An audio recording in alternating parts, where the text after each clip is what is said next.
Welcome to the mystery garden.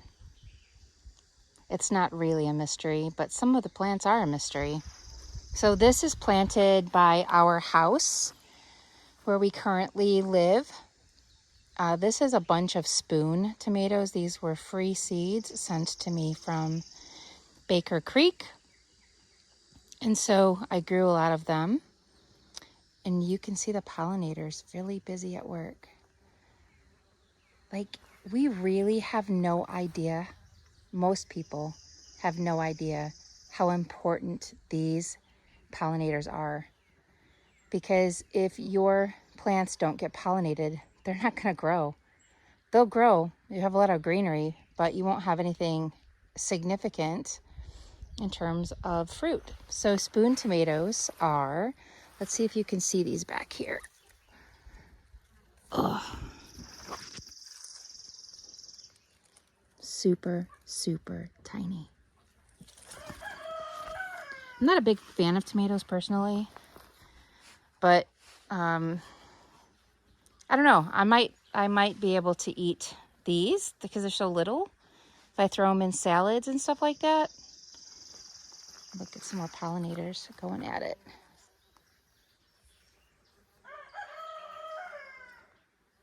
They're all over. So here's what's a mystery. All of these plants came out of compost. And so I was adding to the compost and I found these plants sticking out. And so I'm like, hey, I'm going to plant these and see what they grow into. Do you have any guesses? So here's a little round green thing. Doesn't show me much. So this could be cucumbers. It could be squash. It could be watermelon. I mean, all of those are in the same family and they kind of look alike before they fruit. So yeah, I don't know what these are going to end up being, but I made a makeshift trellis out of some old wire that I found, because when you see things like this, they need to climb. Or if you have a lot of space, you can let them trail on the ground. So these little twirlygigs will wrap around whatever they feel like wrapping around and then climb it. I have a couple of extra peppers in here. That pepper plant is not going to do well because it's completely overshadowed by all of the spoon tomatoes. I just wanted to share this little garden with you. Oh, I've called it Mason's garden because he helped me plant it. So he can kind of help see, or he can kind of see what it's like to actually grow something all by himself. Garden tour July 8th, 2023. My onion bed is getting taken over with weeds. I need to definitely spend some time weeding that. My lettuce is bolting, which is not surprising because it's been extremely hot. And for those of you who are new to gardening, bolting means that it's kind of going to flower. You can see the top of those. Plus, you know when it's bolting, when it gets like a stalk, like it does right here. These ones have not bolted yet. On the bottom, I need to come in here and cut those off. The lettuce will keep growing if I come in here and cut them off. So I'll be doing that.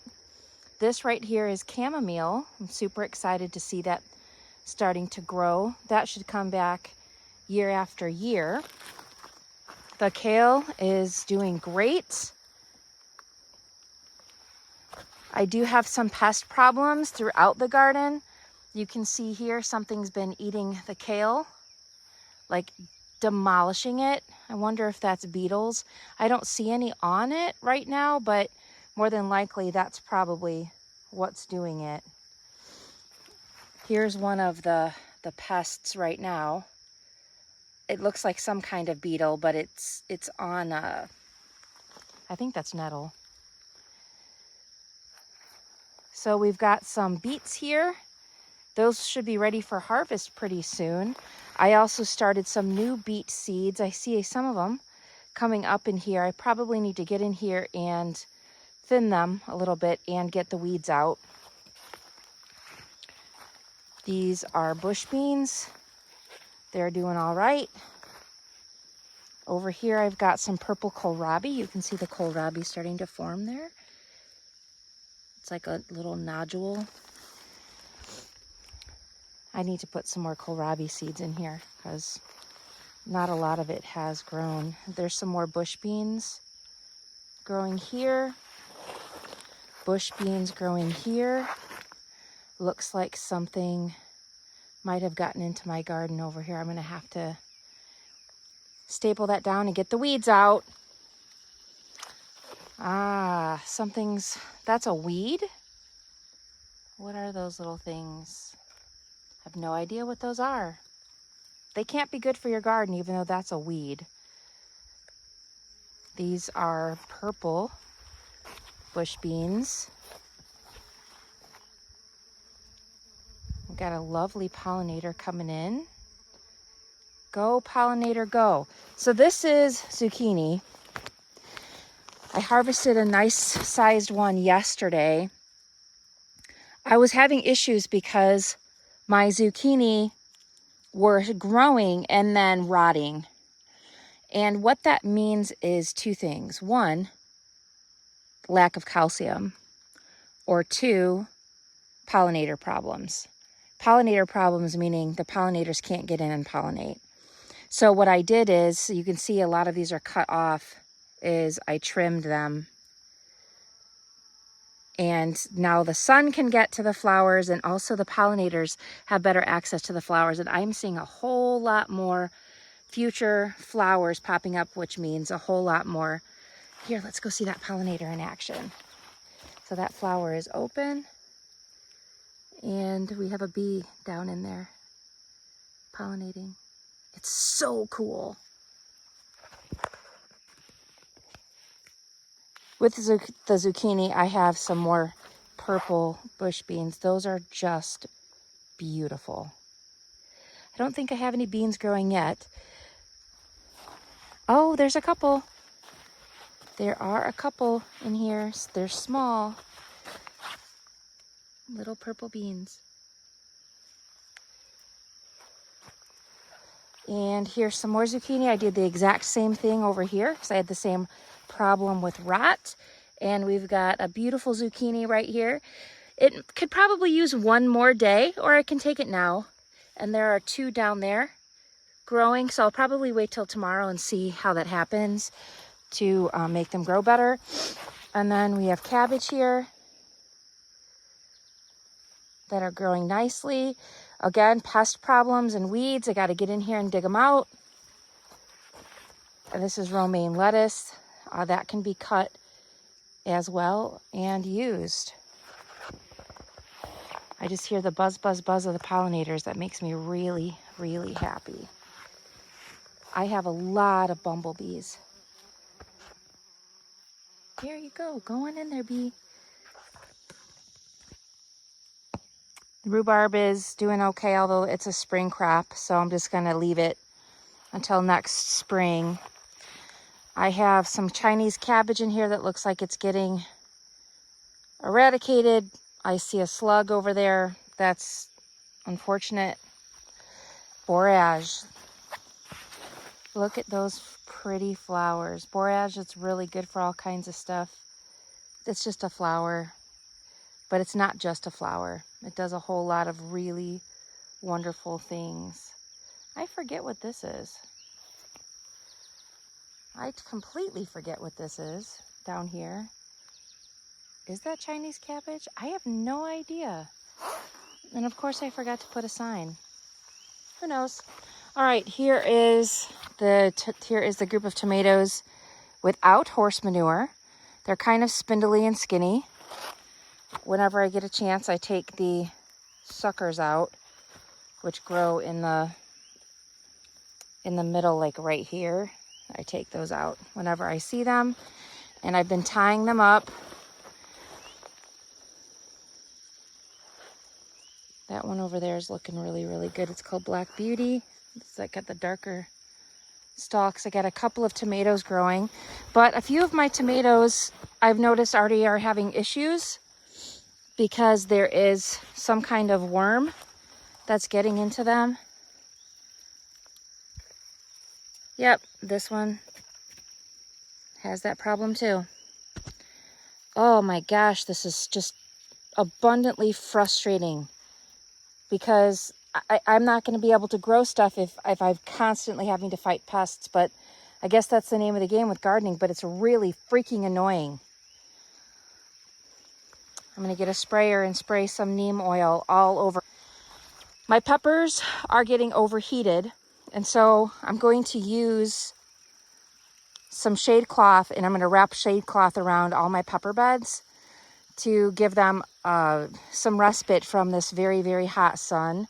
I do see some peppers growing, which is great, but they do, like the peppers that I grew from seed, look, they're just not growing. I don't know what I did wrong. Who knows? Who knows? I got nasturtium growing here. That's a flower. It's also edible.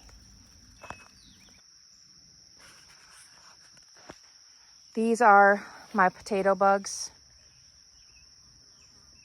They have decimated some of these potato plants. They're absolutely everywhere. I absolutely freaking hate them. I drowned a bunch of them yesterday in some water, but I really need to get some spray on them. I can't find my sprayer, so I sent Brian to Walmart this morning to go get me another sprayer, and I'm going to be spraying them with some neem oil because I grow organically. I don't want to use chemicals. Let's talk about tomatoes. These tomatoes I pruned yesterday and I tied them up. I still need, I think, a few more to tie them up. You can see I've got some babies growing. I did find some worms on the tomatoes yesterday. Dispatched those worms. But you need to prune your tomato plants because if you don't, you won't get as many tomatoes, and the tomatoes won't ripen as nicely because they don't have access to the sun. So these ones I did prune, so you can see the difference here between these tomatoes and the ones that I'm about to show you, which are a jungle mess. But these are the tomatoes that are growing in composted horse manure. You can see the difference, right, between these ones and the other ones. Oh my gosh, these are insane.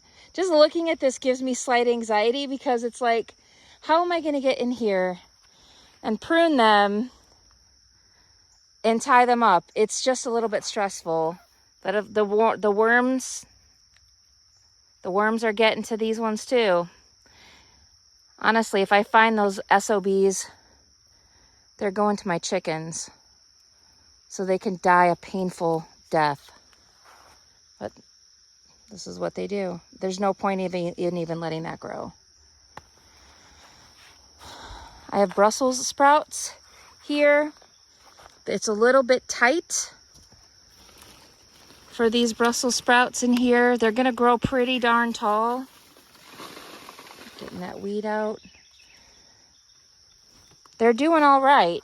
I can see some of the Brussels sprouts growing. They grow on the stalk.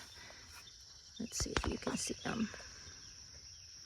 See them? They grow kind of in the little armpit of the stalks. So they're just starting to grow.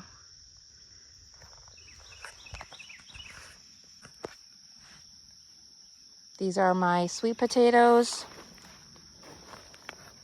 They look to be doing all right. Gonna add some more peat moss in here just to give them a little bit of extra room to branch out under the dirt. The vine is starting to grow outside the bed, which is fine.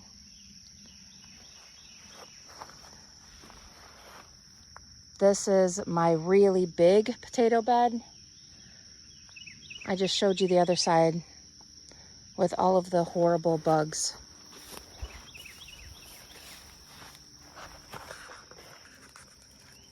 Over here I have pumpkin,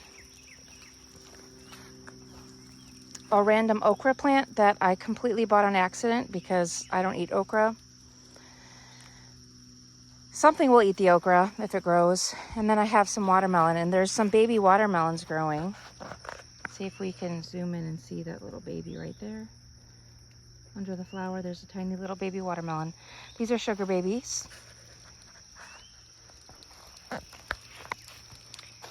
Over here I have hot peppers. I did harvest some hot peppers already. Put them on Brian's pizza. Again, I have to cover these in shade cloth.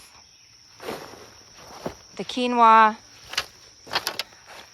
it's pretty darn hot. 2 of them have died, unfortunately, so I only have 4 quinoa plants left, but I am going to plant more quinoa seeds probably next month in August for a fall harvest.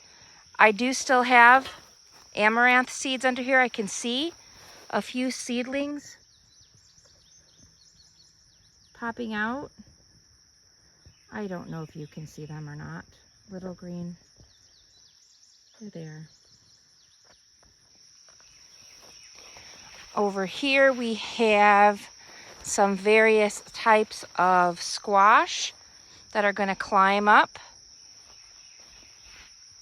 I have some sunflower seeds also planted in here. This plant right here is a sunflower.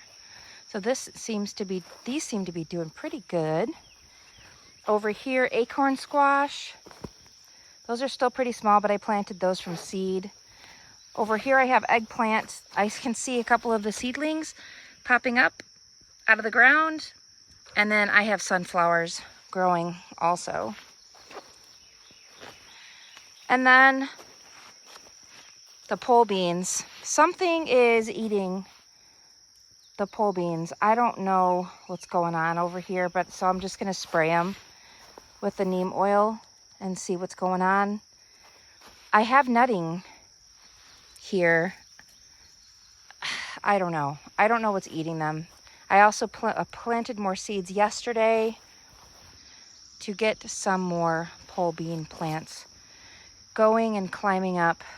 There's also some sunflowers in here. I see a couple of sunflowers back there. So this is the garden. July 8th, I think it's the 8th, 2023.